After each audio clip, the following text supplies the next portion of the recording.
नमस्कार, स्वागत है आप सभी का एक बार फिर से स्वदेश 24x7 न्यूज चैनल में। चलिए शुरुआत करेंगे ताजा खबरों के साथ। सरंगढ़ में पुल हादसे के 24 घंटे बाद भी राहत और बचाव कार्य पर अब सवाल उठ रहे हैं। अब तक ना तो नदी में बहा वाहन मिला है और ना ही उसमें सवार लोगों का कोई ठोस सुराग। प्रशासन की कार्रवाई को लेकर स्थानीय लोगों में नाराजगी अब बढ़ती जा रही है। हादसे के एक दिन बाद भी घटनास्थल पर परिजनों का इंतजार खत्म नहीं हुआ। अपनों की तलाश में उनकी निगाहें अब भी नदी की ओर टिकी हैं, लेकिन राहत और बचाव अभियान की रफ्तार बेहद धीमी नजर आई है।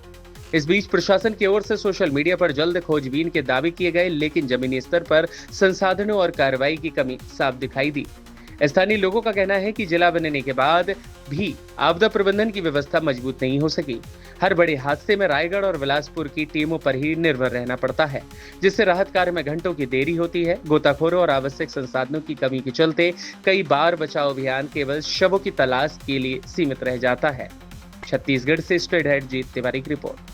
देखिए, ऐसा है कि जिला बने कई साल हो गए हैं, लेकिन यहाँ पे आपदा किसी प्रकार की कोई प्राकृतिक आपदा हो, विपत्ति हो, कृत्रिम कोई चीज़ें हैं, उससे निपटने के लिए यहाँ किसी प्रकार का अब तक कोई संसाधन नहीं है। हमको रायगढ़ जिले, बिलासपुर, रायपुर के ऊपर ही निर्भर होना पड़ता है और वहाँ से सुविधाएं या किसी प्रकार की राहत आते आते बहुत समय लग जाती है और केवल यहाँ की जो जनमानस है इन सुविधाओं के अभाव में मरने को मजबूर हो जाती है।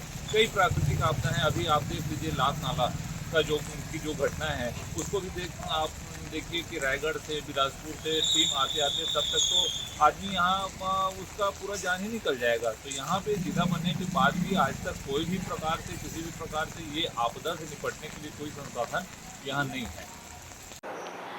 बंदापाली गांव जो कि लात नाला ब्रिज के पास है, वहां पर कल शाम को सूचना आई थी कि एक गाड़ी तेज बहाव के कारण पानी में बह गई है। इस संबंध में स्थानीय जो दल हैं उनकी खोजबीन में लगे हुए थे और हमने कार्य को तेज़ी करने के लिए रायगढ़ और बिलासपुर से भी एसडीआरएफ की टीम को बुलाया है और जल्द ही इस गाड़ी को ट्रेस कर लिया जाएगा और बाहर निकाल लिया जाएगा।